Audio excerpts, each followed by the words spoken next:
Hi folks, my name is John, and this video lecture is a case study of language vitality and language endangerment on one particular language called Enxet Sur, which is an indigenous language spoken by a group of people also known as the Enlhet Sur people who live in western Paraguay in a region known as the Gran Chaco. In this case study, I'm going to describe the vitality of the language, talk a little bit about the history of the Enxet Sur people and their interactions with speakers of other languages. I'm going to talk about the linguistic ecology, or like the language environment of the Paraguayan Gran Chaco, and the pressures that are leading to language shift in some Enxet Sur communities. And we're going to end up with talking a little bit about efforts to maintain and revitalize the language. So as a case study, this investigation is going to cover a range of different concepts and themes that have been discussed elsewhere in the course, and we're going to apply them to talking about a single language, in this case, Enxet Sur. So let's start with just a little bit of basic info and some of the stats, if you will, about Enxet Sur. So Paraguay, if you're not familiar with it, is I think small is a fair word, small country in the center of South America. It's one of two landlocked countries in South America, the other being Bolivia. Paraguay as a country is kind of geographically cut in half by the Paraguay River that runs kind of right through the middle of the country. And the western half, the part of the country that on your map here on the screen is in green, that western half of the country is part of a larger ecoregion in South America that's known as the Gran Chaco, which, as you can see, covers a big chunk of Bolivia, as well as parts of Argentina and Brazil, along with covering the western half of Paraguay. The Gran Chaco is the second largest ecoregion in South America after the Amazon rainforest. It has a lot of different kind of environmental types. It ranges from a more humid, almost like swampy eastern portion near the Paraguayan River. And as you go west, it gets kind of drier and more arid. It's almost kind of desert-like. It's kind of flat grasslands for most of the area. Ecologically, it's a real hotspot of biodiversity, but it's also home to a really great amount of cultural and linguistic diversity as well, among the different indigenous groups that call it home. The Paraguayan part of the Chaco is mostly home to like three groups of people. One is different indigenous groups who are indigenous to the Chaco region. But there's also German-speaking Mennonites who make up a big chunk of the population. They immigrated there in the 1920s. And there's also non-indigenous Paraguayans who live in the Chaco as well. But the area overall is very sparsely populated. It's a very rural area. There's a lot of, well, not empty space, but a lot of undeveloped lands. A lot of agricultural land. The whole Paraguayan Chaco, well, the country of Paraguay as a whole is about the size of California. And the western half, the Paraguayan Chaco, is about 60% of the land area of Paraguay. But it only has about 2% of the population, something about 300,000 people. So it's a very sparsely populated place. The population is very spread out. You can drive for hours and not see anybody. So South America as a whole, as a continent, was the last and therefore the most recent continent to be settled by humans. We think that humans probably first got to South America sometime between 13,000 and 19,000 years ago. So it's the last major landmass that humans settled. But despite the fact that it was settled more recently than other parts of the world, it's arguably the most linguistically diverse continent. There's about 400 indigenous languages in South America, which if you compare that to like Asia Pacific, where there's something like 2,000, it doesn't seem like it's as many languages, but they are broken into over 100 different language families and isolates. Language families, as you might already know, are groups of languages which can be shown to have descended from a single ancestor language. So like Spanish, French, Portuguese, Italian. These are all kind of descendant languages of Latin, which means that they make up a small language family of Romance languages. A language isolate is similar to a language family, but it's kind of like one language, which is a family unto itself. A language isolate is a language that is not shown to be related to any other language. And therefore we say it's kind of like it's a family by itself. So those 400 languages that are spoken, 400 indigenous languages in South America, exist in 100 some language families, many of them very small, just a few related languages, and then a whole lot of language isolates. So just by comparison, there's a little fewer than 300 languages that are native to Europe. But among those 300 or so languages, there's only about 8 or 9 language families, including isolates. So if you compare that to the 100 or so families and isolates in South America, that's why we say South America is arguably the most linguistically diverse continent. The Gran Chaco region contributes to this linguistic diversity with about 30 languages belonging to 6 different language families. And within just the Paraguayan portion of the Chaco, there are 15 different indigenous languages belonging to 4 different language families.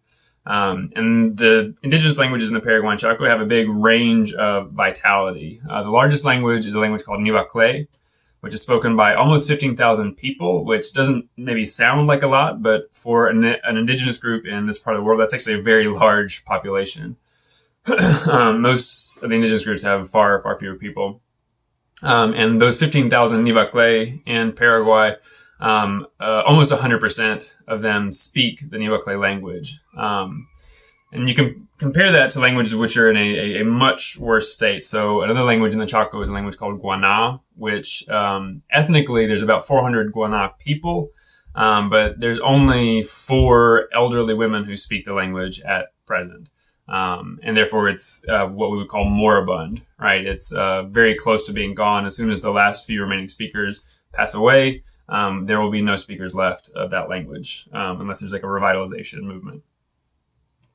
So Enxet Sur, the language that we're talking about here today, belongs to one of those Chaco language families, a language family called Enlhet, which I know might be confusing, but all of the different names for the languages in this family, most of them are just different versions of the word for person or man in the languages. In many languages around the world, especially kind of like small indigenous languages, the word that people have for themselves is usually just the word for man or person, and the language that they speak is usually just language of people, but that usually means our people. So the word Enlhet, for example, in the Enxet Sur language just means man or person.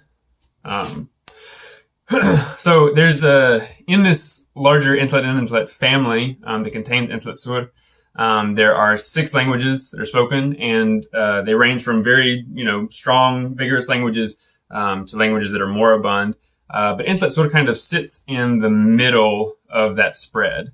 The most recent Paraguayan national census, which was done in 2012, lists an ethnic population of 7,284 Enlhet Sur people, of which 49.8% speak the language. So right at half of the population says that they are speakers of the Enlhet Sur language. Of course, this question just says, what language do you speak? And people just say they speak the language. That may not necessarily indicate, are they a fully fluent speaker, or are they kind of a passive heritage language speaker? Those distinctions aren't really made. It just asks, or do you speak this language? What languages do you speak? And people say, I speak Enlhet Sur. The previous census of 2002, done 10 years before the 2012 census, was actually the first one to record information about indigenous languages and identities in Paraguay. But even between 2002 and 2012, there was a really big drop in the use of Enlhet Sur, at least according to this data. In 2002, the population was only 5,844. But 77% at that time said that they were speakers. So between 2002 and 2012, the population increased by almost 1,500 people. That's about a 25% increase in population, which itself is a huge increase in population in the course of just 10 years. But the speaker percentage decreased from 77% to 50%. So these data would suggest that most children aren't learning the language, and that the language is quickly becoming endangered, right? So if the population is going up really quickly, but the speaker percentage is going down just as quickly, that suggests that almost no children that are being born are growing up speaking the language. That would be how I think you would read the data. But the data and the numbers, if you kind of dig into them, have some problems that need to be addressed. If you compare the population to the speaker percentage for these two census years, you see a drop in the number of speakers from 4,499 to 3,642 speakers, which is a loss of about 850 speakers of the language. That would be 14% of the 2002 total population. 14% of the 2002 population. But 14% of the population did not die between 2002 and 2012. That did not happen. There was not some horrible catastrophe that killed 14% of the population. Instead, probably at least part of the difference in the numbers between the 2002 census and the 2012 census have to do with changes that individuals might have made in how they report what languages they speak or how they identify ethnically. It's very likely that the percentage of the Enxet Sur population speaking the language has declined, and that it did decline between 2002 and 2012.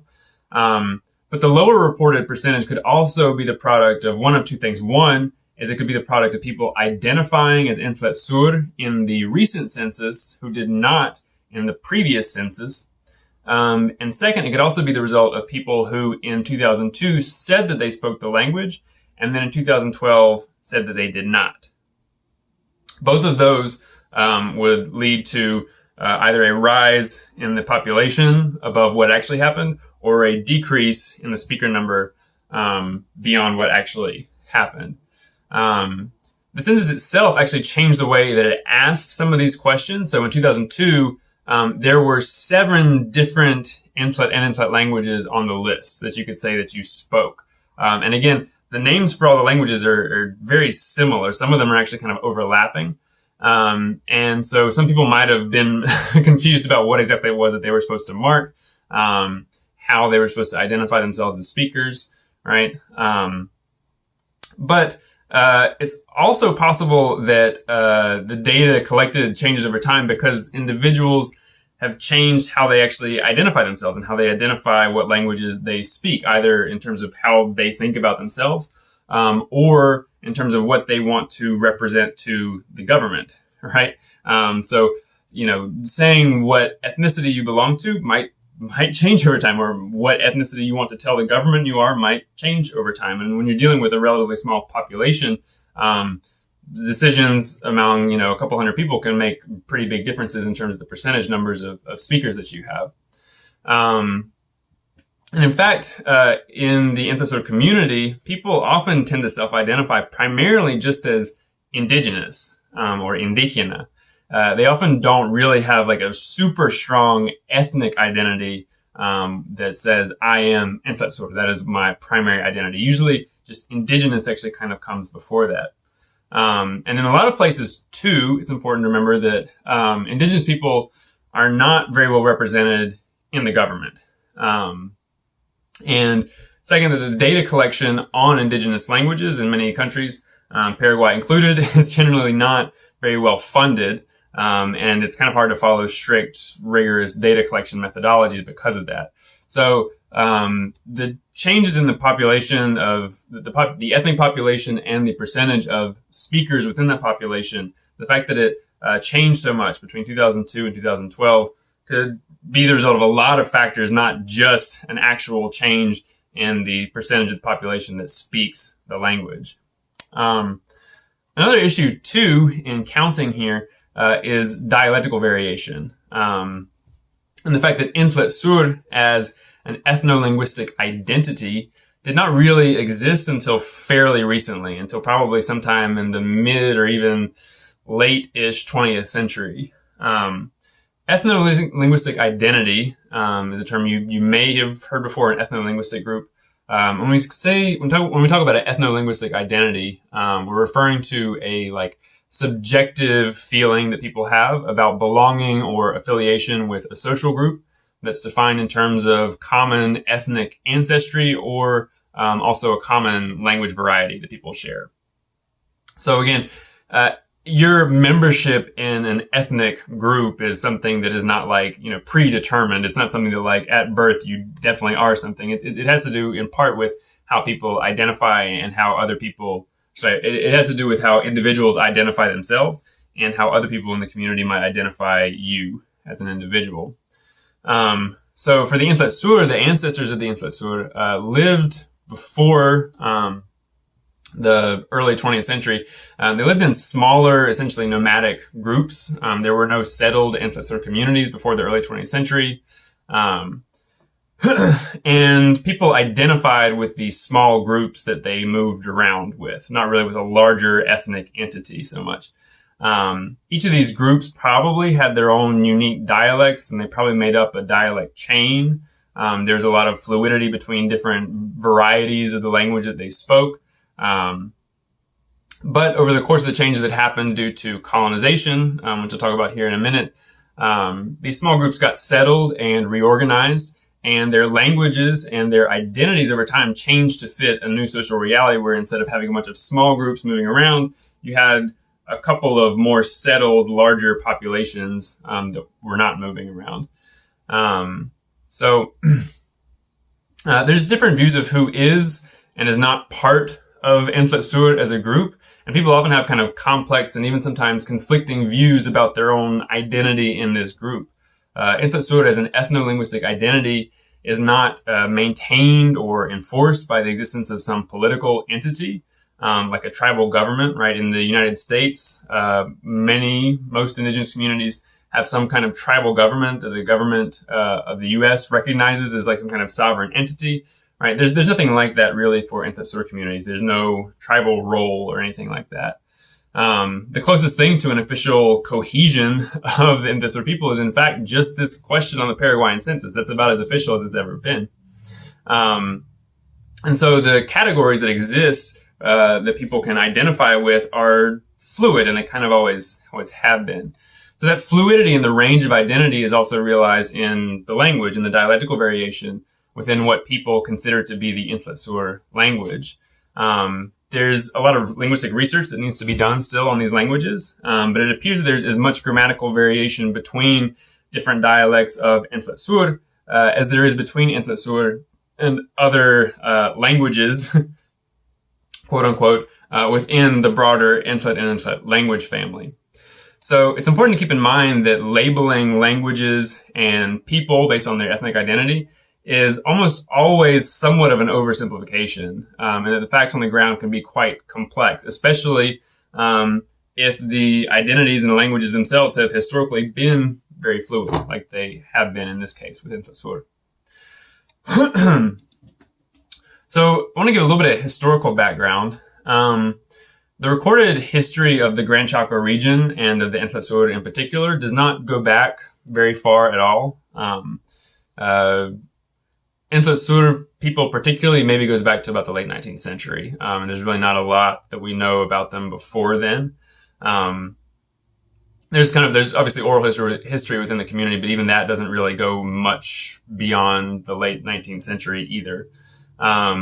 We know that in the Gran Chaco, there's always been a great deal of fluidity and movement among different indigenous groups, and that people were generally what you call nomadic hunter-gatherers, right? People were not settled. They were not farming, really. It's kind of a difficult place to farm environmentally, so there's not really a lot of reason that people would have farmed. People were not sedentary. They would usually live in kind of small camps for anywhere from like a few weeks to a few months before they would pick up and move to another location, either, following seasonal patterns and where they could best collect food, or for cultural reasons. In many Chaco cultures, if there was a death at your particular camp, you would pick up and you would move. So despite this, movement and fluidity, there was a lot of social networks and interaction among different groups of people. You kind of always knew where your neighbors were, even if they were, several hours walk away from you. There's a lot of intermarriage between these various groups. And really a lot of social complexity, even though this situation was very different than something that we would be familiar with, right? There's a lot to be learned about the prehistory of the Chaco before European colonization. But most of what we know comes from a post colonial world. Spanish colonies were well established in the Andes in the west of South America, and also in the Rio de la Plata basin, that's like Argentina, by the middle of the 16th century. But Catholic missions to indigenous peoples in the Chaco didn't begin until about the middle of the 17th century, and they really didn't last for very long or have very long-standing effects. In fact, the particular territory of the Enxet Sur people, the ancestors of the Enxet Sur, saw essentially no direct foreign influence at all until the end of the 19th century. So even though various colonial maps may have claimed the territory of the Chaco, it may have been on someone's map, right? So like this map on your screen is a map of claimed territory of the Spanish in blue and the Portuguese in green at the end of the 18th century. But even though the Chaco was on the map belonged to Spain or Paraguay, basically none of these people were ever actually there. It was still very much what you would call terra incognita, unknown lands, until the end of the 19th century. This began to change in the late 19th century with the effects of a war known as the War of the Triple Alliance, or the Paraguayan War. In this war, the small landlocked country of Paraguay fought against the Triple Alliance of Brazil, Argentina, and Uruguay. All four of these countries had only become independent from Spain or Portugal in the early 19th century, only about 40 to 50 years previously, right? The Triple Alliance War lasted from 1864 to 1879 and was the bloodiest war in the history of Latin America. Over 400,000 people died in the war, and the country of Paraguay, which again at that time did not actually really include the Chaco part, it was just the eastern part. Paraguay was completely devastated. By some estimates, as much as 90% of the male population died in the war. And the country was left incredibly poor. And so to make up some of the war debt, they began to sell this territory in the Chaco, in the western part of the country, that had been on their map, but they had never really actually gone to or done anything with, and began selling it off to the British, in order to earn back some of the money that they had lost in the war and rebuild their economy. So the British, having bought some of this land in the Chaco, they began to develop economic interests there. At first, most of the production of something called tannins, which is a chemical that's used in making leather, and which is found in a tree called the quebracho tree, which is extremely common in the Gran Chaco. So they began making this kind of chemical from a natural resource there. But at the same time, as they were starting to build some kind of industry or resource extraction, the British also began to send Anglican missionaries. The Anglican Church is the national church of England. You might also know it as the Episcopal Church. They began to send Anglican missionaries to the region to convert the indigenous peoples and to settle them into mission stations, permanent settlements where they would live, and they would convert them, and it would be a Christian indigenous utopia was kind of the plan. The settlement of indigenous peoples into missions would make the acquisition of land in the Chaco much easier, right? It would be easier for the British to do stuff with the land if you weren't contending with indigenous people trying to live their lives on it. This was a major motivation for missionization, but the missionaries also feared that the Paraguayan military might eventually try to eradicate the indigenous people through war and genocide, and they believed that settling them and Christianizing them would make this less likely. So, this missionization in this part of the world in this period is complicated ethically, but people weren't strictly working at the hands of business, I guess is the point here. Many of the ancestors of the Enlhet Sur moved to one particular Anglican mission, a place called Nivaclé, which was the major center of Anglican mission work in the Chaco. People speaking various Enlhet and Enlhet languages had always lived in small bands of a few dozen people, like I said earlier, and they had these clan or group identities that were not super fixed. They were fairly fluid over time. A group identity might be like the guys that live near this river, right? That's actually several of the older group names or something like that. People who live near River X, or people that eat this kind of food. And those identities might exist for a while until the group breaks up and reforms into something else, right? But these small bands, there are several of them, were settled at the Nivaclé mission by the Anglicans, and they developed a large population that at times, especially in the 20th century, neared almost 1,000 people, which was a big change from the previous living situation where very small groups of people lived together in mobile communities, moving around, nomadic, not mobile homes. In fact, Enxet Sur as an identity seems most likely to be based on the shared history of having lived at this one particular place, Nivaclé, or at least it is a major part. In fact, some of the Enxet Sur's neighbors actually just call them the Nivaclé Enlhet, the people that lived at this particular Anglican mission. There's not really any indication that any particular identity comparable to Enxet Sur existed prior to Anglican missionization in the first place. You had small band or clan identities. Some of them are listed over here on the left, the Pesepto, Masepto, Yeshuasepto, Malpepto.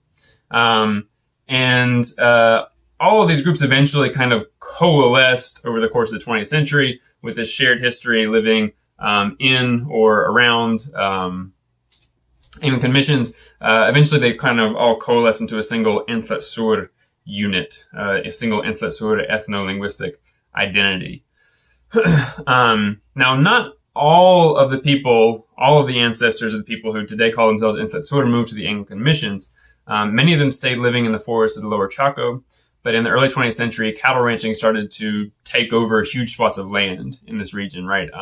As I mentioned earlier, it's kind of a hard place to grow food or grow crops. The one thing it is good for, though, is that it has really salty ground, grows a lot of grass, and it's a great place to raise cattle. Very easy place to raise cattle. So cattle ranchers would fence off territory and prevent indigenous people from hunting and gathering on the lands that they traditionally lived on, sometimes through direct acts of violence, but often just by fencing something and telling people they couldn't come on. This meant that many indigenous communities were fenced into little kind of islands surrounded by these huge cattle ranches, which had lots of resources, but that they were not being allowed to access.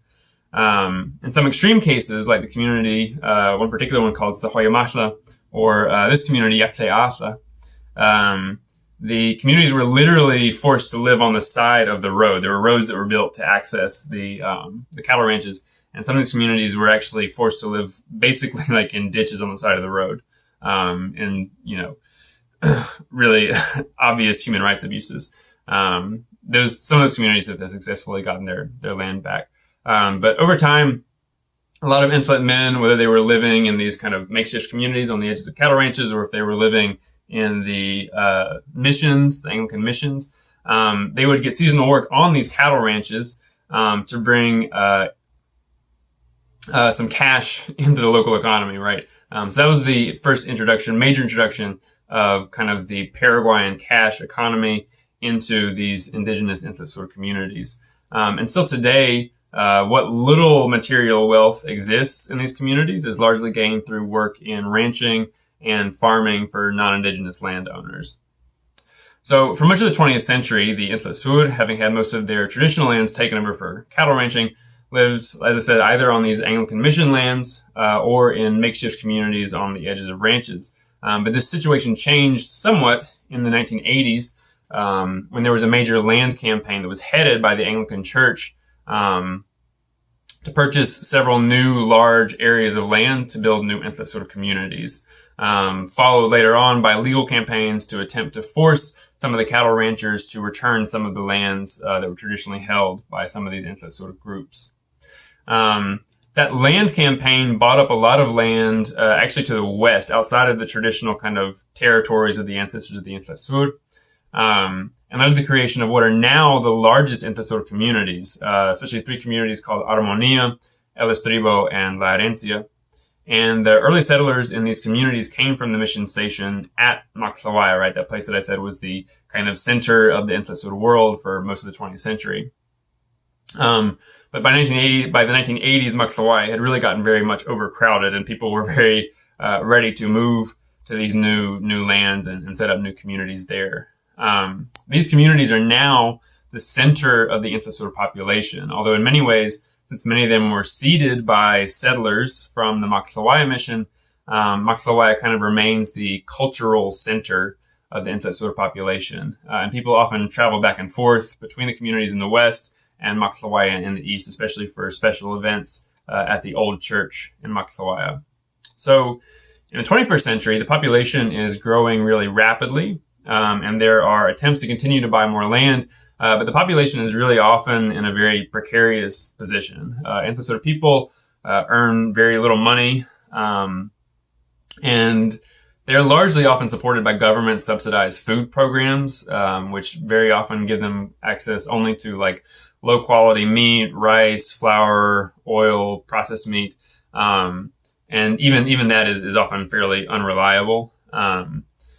The Chaco climate is very difficult to live in, and there are regular cycles of intense flood and drought. Now, the Enlhet Sur people have lived there for a very long time, and their traditional kind of environmental knowledge tells them how to live there and how to survive, but they don't have access to the resources that they normally would have because they don't have access to the amount of land that they traditionally did. And furthermore, these kind of intense flood and drought cycles are really getting increasingly worse as climate change affects temperature and rain patterns. And also as the Gran Chaco forests are destroyed at really alarming rates. I mean, if you're familiar with deforestation in the Brazilian Amazon, the rate of deforestation is even higher in the Paraguayan Chaco, for similar reasons, for agricultural purposes and for cattle. And so at the moment, the local environment is kind of more and more in a near constant state of crisis. Enlhet Sur people are often food insecure, and the lack of land and the worsening environmental conditions make it very difficult to live on any kind of traditional hunting or gathering practices. Even though for many people, that's still what they would prefer to do. They would prefer to basically hunt and fish and gather wild food and do a small bit of farming and live on that, but they don't really have access to the land to be able to do that. So that's the situation at present. Okay, so the next thing here to look at is the linguistic ecology of the Enlhet Sur speaking world. Linguistic ecology is just a shorthand for the languages that are spoken in a given context and the relationships that the different languages have to one another. A majority of Enlhet Sur speakers live in communities that are majority Enlhet Sur, but the speakers of the Enlhet Sur language live in really a very complex linguistic environment. There's a lot of different languages that are spoken in the world that they live in. First is they interact regularly with speakers of other indigenous languages, often languages that are very closely related to Enlhet Sur. The largest Enlhet Sur community, a series of villages that are called the El Estribo community, sits adjacent to another indigenous community called Pas del Chaco, which instead of being an Enlhet Sur community, is an Enlhet Norte community, which if you speak Spanish, you probably recognize there's a southern Enlhet and a northern Enlhet group. So Enlhet Sur and Enlhet Norte are very closely related languages, and most Enlhet Sur speakers in Estribo understand Enlhet Norte, and many can even speak it to some degree. But this multilingualism in two closely related languages means that there's actually a lot of like mixing between the two languages, such that speakers sometimes are not really entirely sure if a word is an Enlhet Sur word or an Enlhet Norte word. There's some ambiguity there. This is somewhat similar to the linguistic situation around the Brazilian border. Brazil is a majority Portuguese-speaking country, and all of its neighbors are predominantly Spanish-speaking, most of its neighbors. So all around the Brazilian border with these other Spanish-speaking countries, people speak what is often called Portuñol, right, which is Portuguese, Espanol, Portuñol, where people kind of freely mix elements of the two related languages without a clear boundary between the two of them. There's other indigenous languages in the same family, but which are less related. And those are also spoken in some Enlhet Sur communities. So, for example, there's a language called Sanapaná, which is another one of the ethnic groups that's fairly closely related to Enlhet Sur. And there are often Sanapaná families or individuals in Enlhet Sur villages. The Sanapaná historically were like enemies of the ancestors of the Enlhet Sur, but today they intermarry very frequently. And as a result, many Enlhet Sur can kind of passively understand Sanapaná, which means if someone speaks it, they can understand it, but they can't necessarily speak it back to them. And so an Enlhet Sur speaker might have a conversation with a Sanapaná speaker where they both speak their own language to each other and they each understand each other's language, but they're actually speaking two different languages. There's often speakers of languages outside of the Enlhet and Enlhet language family, living in some of these Enxet Sur communities. But typically these people are so few in number that others in the community don't really learn much of their language, although many Enlhet Sur can say a few words or phrases in really a very impressive number of other Chaco indigenous languages. So some kind of basic familiarity of a lot of different indigenous languages is actually not that uncommon. European languages are also spoken in the region. Obviously, Spanish is the primary official language of Paraguay, and it's the primary language of formal education. But most Enlhet Sur only get somewhere between 3 and 6 years of formal education, if that. And there's a big discrepancy across the population regarding their competence or their ability in Spanish. Most adult women speak relatively little Spanish, and they're not particularly comfortable with it, although they do hear it a lot in media, like on the radio or TV. Probably a majority of men can speak pretty competent Spanish, but most avoid it if possible. Again, not being highly educated in the languages, but not being highly educated in Spanish, and in many cases having had experiences where they were, derided or insulted for having poor Spanish skills. Means they don't really speak it unless they have to. Despite only occasional use and kind of mild competence in spoken Spanish, it is actually the preferred written language for a lot of people. And the younger generation of Enlhet Sur, who are increasingly, living their lives online on WhatsApp and Facebook, written communication on social media and texting is actually predominantly in Spanish, despite the fact that people very rarely speak Spanish to one another face to face. It should be noted that the Enlhet Sur regularly interact with Mennonites in the region who speak German, and there's also quite a number of English-speaking missionaries. But like with the kind of unrelated indigenous languages, Enlhet Sur people may know words and simple phrases of English and German, but they don't really ever use it as a means of communication.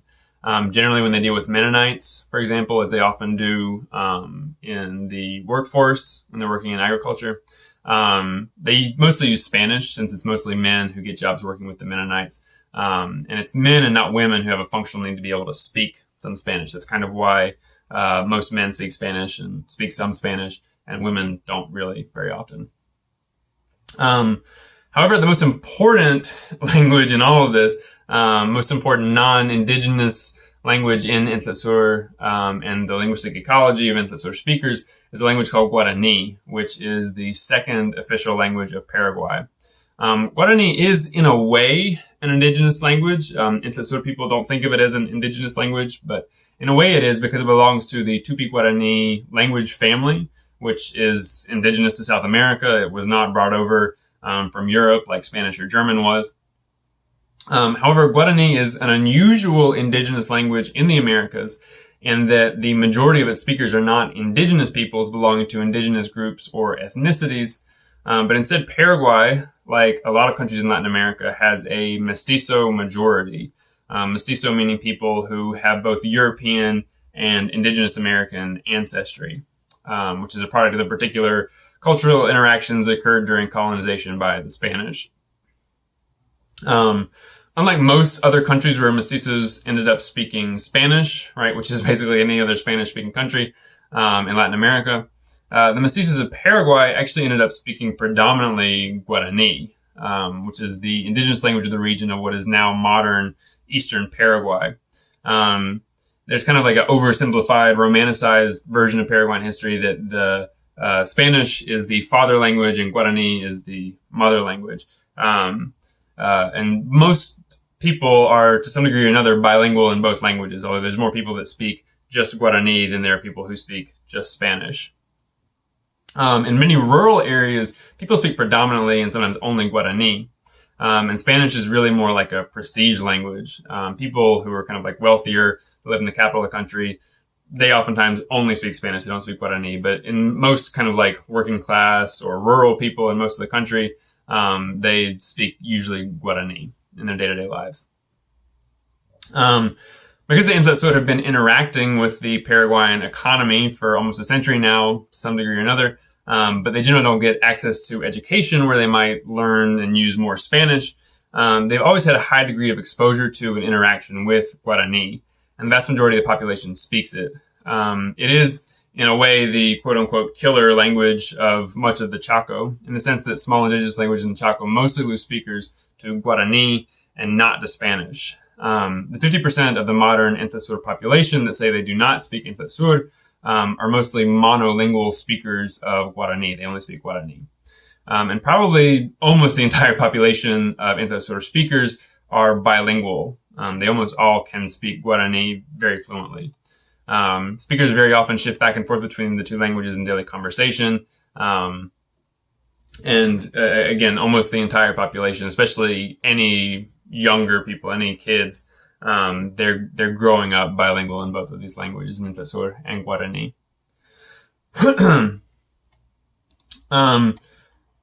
So what exactly then motivates the shift from Enxet Sur to just Guarani in the communities where this has happened, where people have lost the use of Enxet Sur?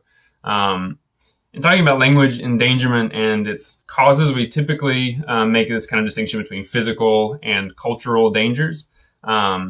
And while there's been violence against Enxet Sur people in the past, and the taking of land or environmental challenges that Enxet Sur people face could definitely be considered a type of physical or direct action that affects the vitality of the language, the primary pressures on the language are, as they are in much of the world, they're economic.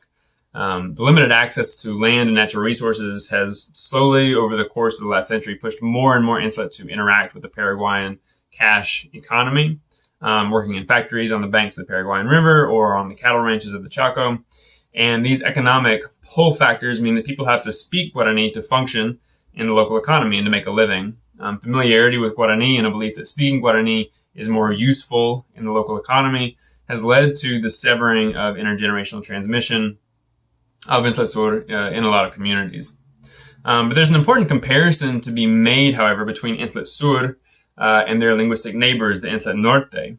Enlhet Norte is not really endangered at all. It actually has a population of almost 10,000 people, and almost 100% of the population speaks the language. They live in very similar economic conditions, but they've historically had fewer issues with land rights. This is still definitely some, but not to the degree that Enxet Sur have had. And they're economically very tied to the cattle ranches and agricultural industry that's run by German-speaking Mennonites and kind of the central part of the Paraguayan Chaco. But the Enlhet Norte interact with Mennonites mostly in Spanish and not in Guarani. So then why have the Enlhet Norte not shifted to speaking Spanish or even German, while so many Enlhet Sur have become monolingual speakers of Guarani? The situation is kind of the same, but it's just that the languages are different. And part of the answer may lie in the views and feelings that indigenous people in the Paraguayan Chaco have about Guarani versus Spanish. The Enlhet Sur name for the Spanish language is actually Masopewa, which literally means something like bitter words, which means they don't really like speaking it very much. Guarani, although it is, a language of the mestizo majority of the country, is also a language of other indigenous groups in Para, people that actually are actively identify as indigenous and not mestizo. And there may be some degree to which Enlhet Sur people have an attitude that speaking Guarani does not really conflict with their indigenous identity, and that Enlhet Norte may not feel the same way about something like Spanish or German, since these are, to them, very clearly languages associated with white people of European descent. So it's important to keep in mind that although economic decisions are very often a primary driver of shift, that shift can still be more acceptable to a population if the language that is being shifted to allows for the preservation of certain identities that are important to people. It can kind of ease a transition and make it more likely. So many Enlhet Sur do lament this apparent decline in speakership of their language. And in some of the smaller Enlhet Sur communities, there are Enlhet Sur people who wish to regain the use of their heritage language, people that no longer speak it. Direct action to change the course of the language's decline, however, have unfortunately not really risen to meet the challenges that are posed by the language shift situation. Languages like Enlhet Sur, which are somewhat endangered, but not severely endangered, are often not prioritized in the fight against language endangerment and loss. A lot of popular media about language endangerment focuses on languages which are moribund, languages that have only a handful of elderly speakers. And a lot of energy and resources around the world goes towards a race to save dying languages. And what this means is that a lot of the infrastructure for language work is geared towards revitalization or documentation, especially of moribund, almost gone languages, and not towards a maybe less sexy language maintenance of languages that are not really like on their immediate way out, not about to be lost to the world, but that could be in a generation or two if there isn't work done now to stop that. And this is certainly very true in Paraguay. In 2011, the liberal government of then President Fernando Lugo created the Secretaría de Políticas Lingüísticas, or the Department of Language Politics. Most of this newly created department focuses on language policies. Most of this newly created department focuses on language development of the national language Guaraní, which a majority of people speak, but which isn't really used much in actual government dealings. The government doesn't really use it internally. It's not much used in commerce or education, but it is kind of the language of the majority nonetheless. And the Department of Language Policies works to increase the use of Guarani and kind of improve its official status. But a small subgroup of people, a working group within the department, which is called the Directorate of Indigenous Language Documentation. This is their logo on the screen. They're designed to work directly with the country's smaller indigenous languages, like the Chaco indigenous languages. The Directorate, however, has really very few resources to work with. There's not a lot of money that the government is spending on this. They have a staff of, I think, maybe 7 or 8 people in an office in the capital. Let's see. And their directive is really primarily to work with languages that only have a handful of elderly speakers, right? They are prioritizing work with moribund languages, and therefore not with a language like Enxet Sur, which is decreasing very rapidly in its speakership, but is nowhere near being moribund, right? It's still several generations from that really being the reality.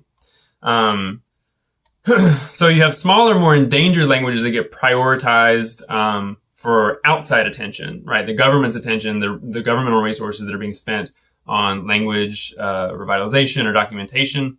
And then you also have larger, not really endangered at all language communities like the Nivaclé community that I mentioned, or the Enlhet Norte community, which are big enough and they have the resources to create their own institutions. There's actually, for Nivaclé, they have a Nivaclé Language Institute, which works on producing materials and developing teacher training to have people learn how to teach in Nivaclé in the schools.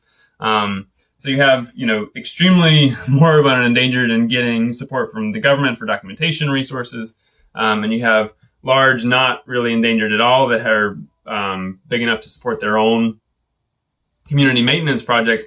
And then in the middle, you have languages like Enxet Sur, which, again, are not on their way out, but they don't have the money to create their own institutions and do maintenance work really on their own.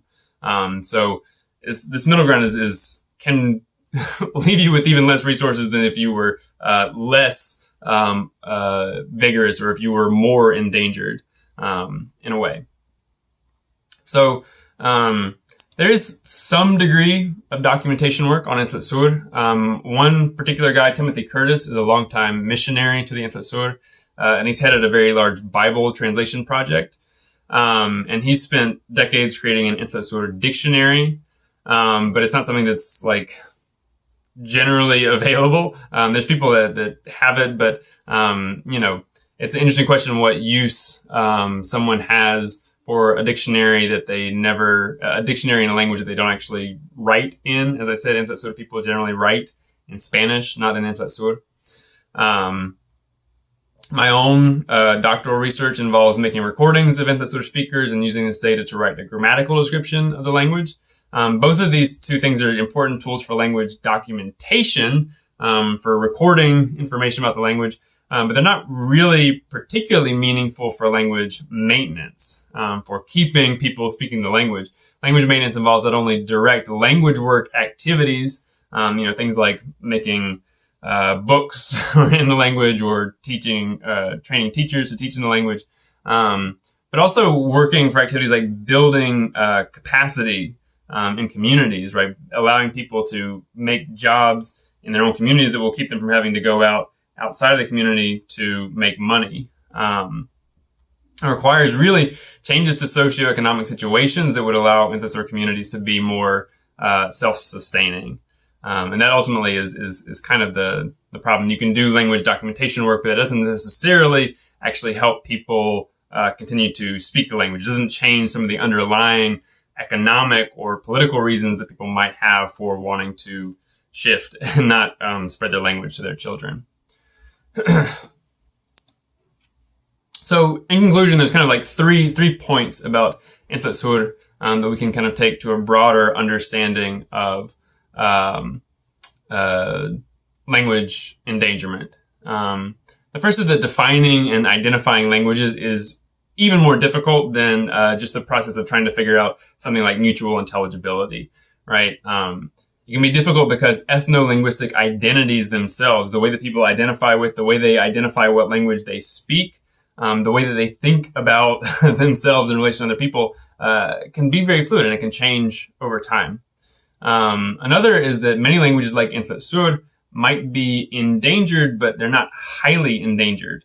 And given that there's limited resources around either in governments or international institutions, non-governmental organizations, there's limited resources for language maintenance or revitalization.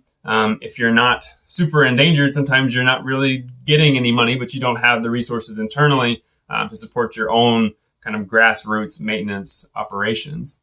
And finally, linguistic vitality is always deeply connected with the economic and political position of the people who speak a given language. And that's something that you really can't get away from, right? Language endangerment is primarily an economic and socioeconomic problem, not a linguistic one. So I'll leave you there and I'll say, that's all. Thank you.